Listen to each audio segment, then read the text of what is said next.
Welcome back to the Student Hub Live orientation event for the School of Education, Childhood, Youth and Sport. Well, if you're studying E102, this session is for you. We are taking an in-depth look at childhood and youth studies. Now, this session has two parts. We're going to take a look at level 1 first, and then we're going to let you know what's in store for you at level 2, or if you're a level 2 student, what to look forward to. So I'm joined for the first half of the session by Stephen Harrison and Mimi Tatlow-Golden, and we're going to talk a little bit about the qualification overall first, and then specifically at E102. While you're watching this, if you can let us know what your intentions are after completing your OU qualification. Now, if you can only think of one or two things, that's fine. Just put a full stop, otherwise your results won't submit in that word cloud. And also, if you've got questions that you'd like us to answer, then ask HJ in the chat and he will put those to our guests in the studio. Right, Steve, I wonder if we can first start looking at the qualification. Now, you're the programme lead for children and youth. So who is this degree aimed at? It's aimed at quite a wide range of people, really. Yeah. Those people who've got a general interest in children and young people, their welfare and well-being. A lot of our students are parents themselves, and their primary motivation is that they're interested in learning more about childhood to help them as parents, believe it or not. But that's also linked for many people who are parents and also seeking to develop their professional work. They may be engaged in various forms of work with children and young people, from learning assistants in classrooms to play workers, youth workers. Maybe some folk definitely work in charitable organisations on children's rights work and the rest of it. So people who've got a general interest and those who are seeking to develop a career in working with children and young people. OK, now I'm going to ask you next a very broad question, which I think might be very challenging, because we've heard from so many of your colleagues today about various diverse things that students do and study. But what can students expect to study then on this qualification? OK, so the qualification is what we would refer to as an interdisciplinary qualification. So they get an opportunity to study childhood and the lives of young people through the lenses of a number of what we call academic disciplines. So they'll be able to study through the lens of a sociological lens, which looks at the place of children and young people in society, the lived experiences of children and young people in particular contexts, often the work that anthropologists do in very, very particular places. They can also expect to study through the lens of psychology, so thinking about children's development, using the theories and research associated with psychology. So students get an opportunity to develop a range of perspectives and a range of skills across the qualification. And those are embedded from very early on, but will probably only sort of be realised in terms of the significance of those disciplines slightly later in the qualification. I think that's right. I think the qualification really maps the terrain. And as you travel across any terrain, really, it only becomes revealed as you move through it. So many students I've worked with, some are professional youth workers, it's been some time after their actual study that they've come back and said, I didn't realise what significance or relevance this was going to have to my work until some time after. But they say it has had relevance, so it's had significance. Now, we've asked students what they want to do with their qualifications, and I wonder if we could talk a little bit about tailoring qualifications to suit you, because you've said, you know, some people are doing this to understand their own children, and one person said very early on, what can I do with a degree in this? Is it just doing that, you know, or are there other things? And we talked about the range of options and the careers service being able to support. But how might students tailor their qualification to suit their own goals? OK, so some students have got a very clear idea about the kind of career path they want to follow from an early stage in their studies. So for those students, they can look at a variety of optional modules that fit into Q23, which is the code for this degree. So at level 1 you study E102, which Mimi is going to talk about shortly, but there's about 4 optional 60 credit level 1 modules you could pursue. So psychology, early years, ed studies, depending on the particular career pathway you're interested in.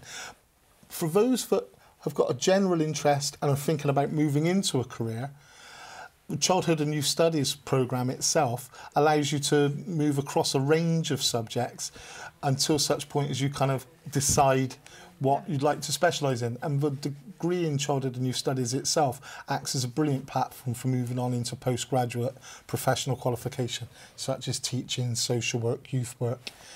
So a lot of a significant number of students would seek professional qualification post-undergraduate study. Well, we asked everybody at home what they were intending to do after completing their OU qualifications. So let's see what they're planning to move on to.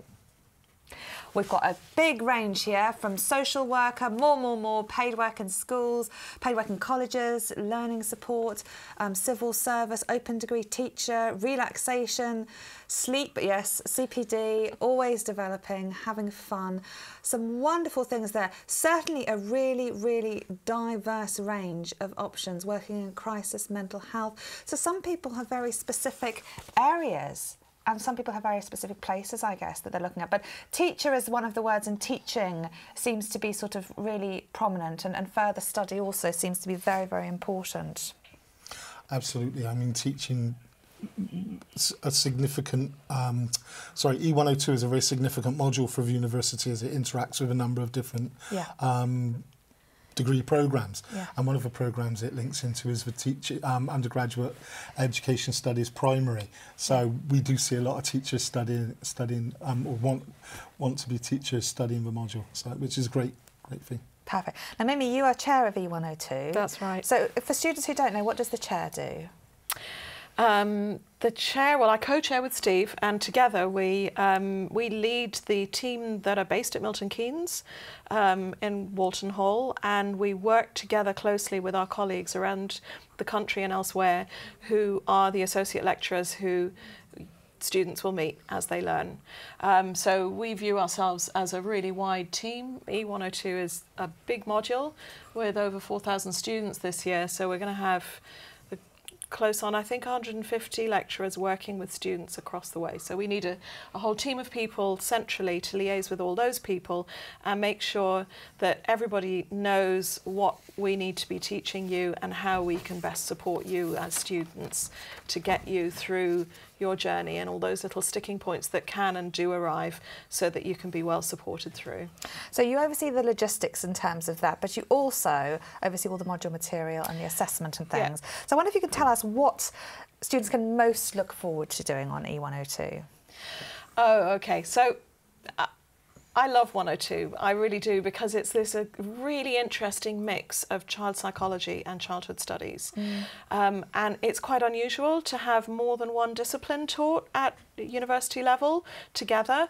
And so what you get is different perspectives on what it is to be a child and how we can best work to support children and give them lived experiences, or give them opportunities to have lived experiences that make for what we would think of as a good childhood. And so E102 kind of looks at childhood in the round. So it's not just psychology, it's not just sociology, it's not just anthropology or any of those different things. As Steve was saying earlier, it brings together all of those sides of children and childhood, but it's not sort of bitty, you know, the way some very interdisciplinary areas of study can feel a bit bitty, but this is all really focused on children and how they live and grow and learn best, and so that's what makes it all hang together. Yeah. No, absolutely. And as we said earlier, you know, those lenses can be a really useful way of viewing things, and perhaps the significance happens only much later in terms of how distinct those are. But equally, it sounds like what you're learning is just incredibly applied, you know, well-grounded sort of stuff in terms of how children are interacting with the world. We have an awful lot of material in the module that brings people through, whether it's how kids interact with technology, how children and young people experience their mental health, disabilities, how they work their way through the education system, how parents interact with them, so what kinds of parenting are preferable, or are many and different ways of parenting all completely fine. All kinds of questions like that are explored. So big current topics. Yeah, really. You know, I think there isn't a week when I see a headline in the news and I think, oh, that's really relevant to week whatever it is. Yeah. And now a lot of students would say the good thing about this is there's no exam, although I personally think exams are quite a good thing, but we all differ on that. Tell us a little bit about the assessment, and in particular, you know, some students have been looking forward to their first assignment, these TMAs, tutor marked assignments. Steve, what's that all about, and why is it a good thing to be excited about? Okay, well, the reason to be excited about it, and I can see what reasons why you might also be anxious about it. Reason to be excited is this is the opportunity to explore your learning and make some connection between your learning and your motivation for study. Obviously, course seeks to develop particular skills and particular understandings around the module materials, around the perspectives that are presented within it. But the assessment's been designed in a way so that from the outset, students are given an opportunity to connect with the learning journey personally. So within the first tutor-marked assignment, which is a term students have become very familiar with at the OU, we've developed that by asking questions about the student's motivation for study. Each student coming to this module, if you put all 4,000 in a room, there'll be similarities in their motivation for study, but each person's motivations will be unique in some distinct way. And we don't want to assume how students come to the module. We want to give them an opportunity to explore their motivation, explore how their motivations for study connect with the initial study materials and themes and perspectives they come across, see how they match, see what sense it makes to them, and also start to think about how new ideas that they come across might help their learning and support them in their aims as they go forward. But as we go through the assessment, we build up academic study skills. We do that in an integrated manner so that recognising, because E102 is a key introductory module, many students won't have necessarily experienced higher education before, and that in and of itself can be quite a thing to overcome. So we recognise that students are coming in that way. We want to engage with their own experience first, to develop their voice so they get to talk about childhood and theories about childhood on their own terms, so that they might then be able to develop what we would call an academic voice and become effective in talking about childhood and young people in ways so that they might be able to have an influence in the careers that they choose. Or some folk go on to do policy work and being able to communicate effectively beyond personal experience and personal anecdote, but speaking into policy by being able to draw upon evidence, research, theory, so on and so forth. But this is to be imagined as a kind of ramp, if you like. It ramps up gradually. And we've had a lot of great feedback from students from last year when we made some adjustments to our assessment to support that kind of progression. We've seen improved progression. We've got some really wonderful feedback. But one of the things that we've had feedback from tutors, particularly on the first CMA, is how wonderful it has been to find out something about their students and their motivation. Yeah. So rather than going straight into abstract discussions about theory and other people's childhoods, why not start with your own experience, your own motivation for study, and how you interact with and encounter those ideas within the module. So it's not about just having that first sort of contact, there's more to it, and it's about being reflective and exploring your own experiences of the world and having that opportunity to submit something and get feedback on it, and get to know somebody within that process who's going to be very important in the learning journey.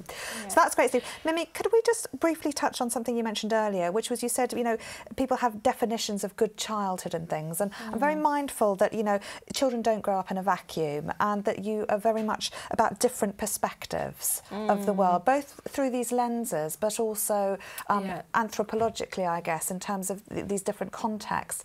Could we end by just saying something about how exciting that aspect is of this module? Yeah, I mean, I do think that's a really, really exciting way to learn, because so you may think my interest is in child psychology, for example, and I want to learn about children and how they behave and think and feel and learn and grow, and that's brilliant, and that's covered in this module.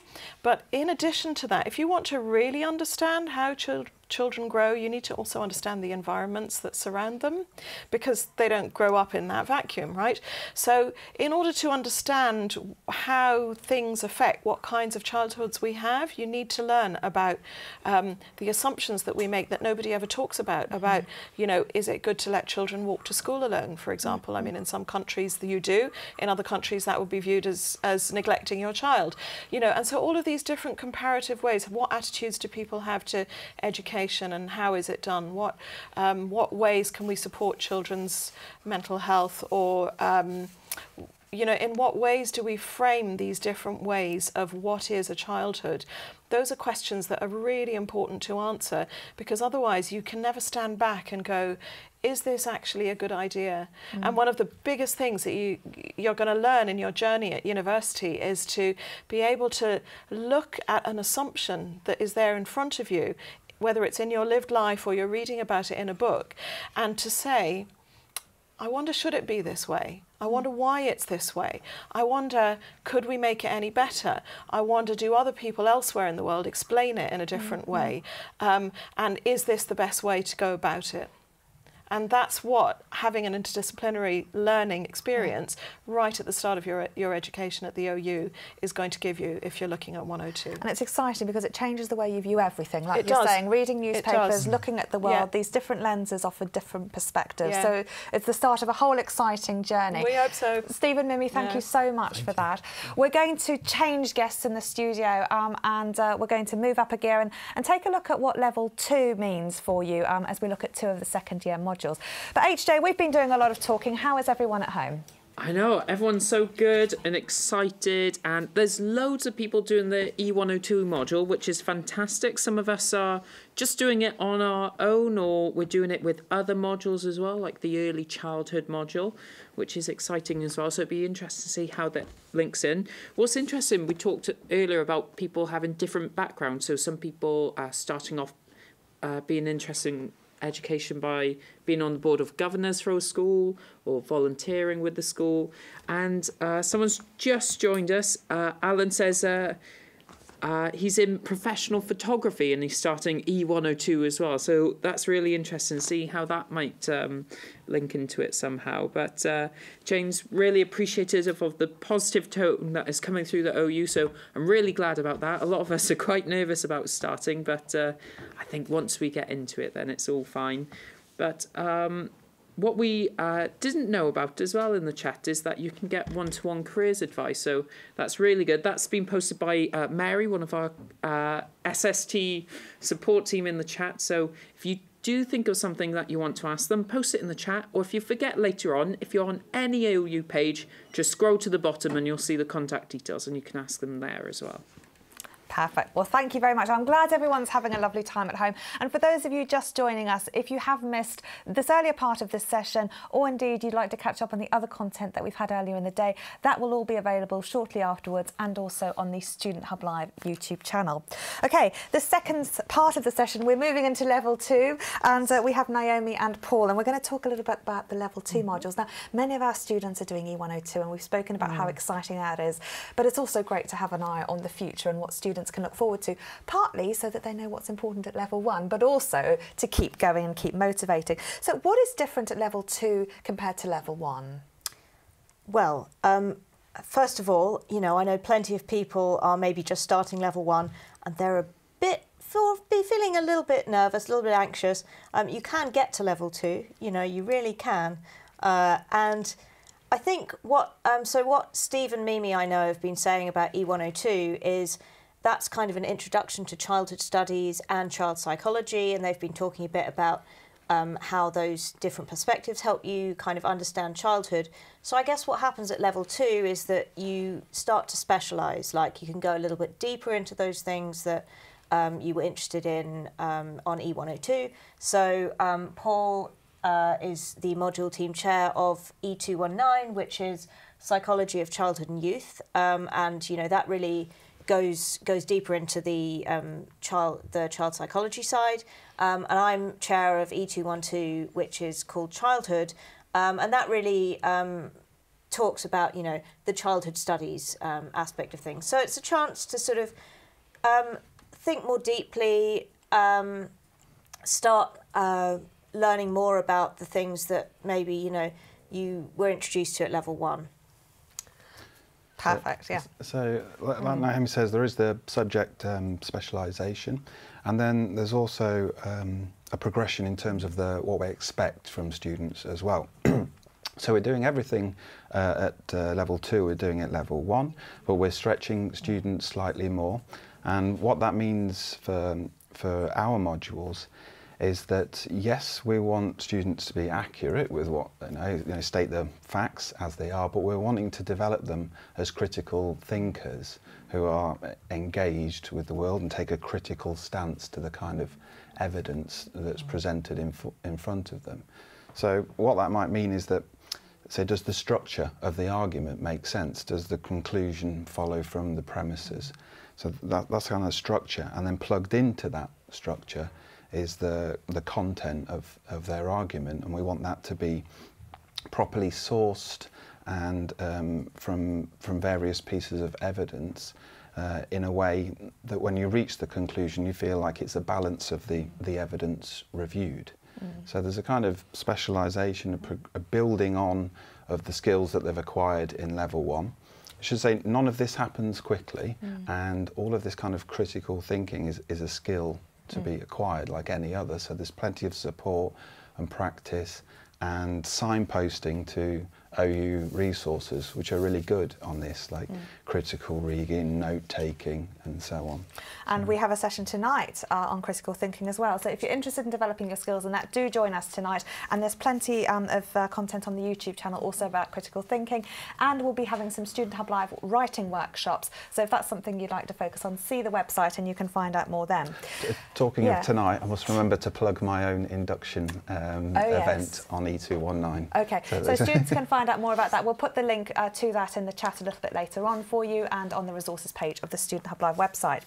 Now, the importance of what you're saying here in terms of both the content getting a lot more specific and also the skills developing. For those students at level 1, I know that sometimes it can feel tempting to miss some of those skills, but from what I gather you're saying as level 2 chairs is that actually those skills that you're learning at level 1 really do come into their own as the content gets more specialised and more challenging. So before we start just briefly going into the modules, what advice would you give to students at level 1 who are sort of building up those skills that can feel quite laborious and time consuming? Well, the time put in at that level will pay off later. So again, there's been a lot of thought in all of these modules put into time management and progression. So it's not scary if you engage with the materials at the right time. There's time built in to recap those materials as well, and the skills. So it's like a pyramid, and get those foundations right in terms of the accuracy and description. So the skills can be thought of describing and being accurate at that level, and then we expect a bit more to critique and synthesize and put those ideas together and recombine them in different ways. And then at the highest level, where the higher level marks are to be gained, what we're looking for is to kind of apply what you've learned in a novel way, or to an applied setting. Like if you're a classroom teacher, take the theoretical knowledge and see how it would improve the lives of kids in this way. And they're all, as you say, skills that take time to develop, and they are complex. And we'll have lots of support on the Student Hub, in particular on the 22nd of October on that specific section. I want to ask you, Naomi, about E212, because we haven't spoken about these modules, and I'd just like students to get a sense of what they're about. So very briefly, what is E212 all about? Well, E212 is basically about childhood across the world. So it's very international. It draws on a lot of different disciplines, a bit like E102 does, but again, going into a lot more detail. So it's also about understanding how childhood is kind of understood by adults across the world, the different kinds of fears and anxieties and understandings we maybe have about, you know, what it means to be a child, why we worry about children, what we think is the best thing for children, how that can differ, and how it's different in history, how it's different across the world. And part of that is our audiovisual material. So we've got case studies from Bangladesh and California and South Africa, which is a real kind of, you know, trying to humanise some of the theory that you're learning about, really see how that's playing out in children's lives, and really look at life from children's perspectives, I'd say. Perfect. That sounds really interesting. And there's a lot more information on the qualification site, isn't there? There is. So students can find out a lot more, and the reviews from other students, which is great. Psychology, 219. Yeah. So as Steve was saying, people come with all kinds of different study motivations, but I think what unites E219 students is just a curiosity in the way that children learn and develop. So what I encourage students to do as they move through that course is just to hang on to that curiosity of the way things work when the nitty-gritty of the course starts, because that's what will keep you focused on the goal. And the kind of questions we ask are how children learn, how do their personalities develop, how do they learn to communicate, understand irony, jokes, language, gestures. That's, as you might guess, my kind of area of interest, communication. How does the culture in which they're born start to influence the predispositions they may have? So complex interaction between parenting, biology, culture, environment. How do we begin to understand all of that interaction? So they're the kind of questions we ask, and there are reoccurring themes each week, and then we divide it somewhat arbitrarily into early childhood, middle childhood and adolescence. So there's quite a span there, but a structure to hold on to as well. Yeah. That sounds really interesting.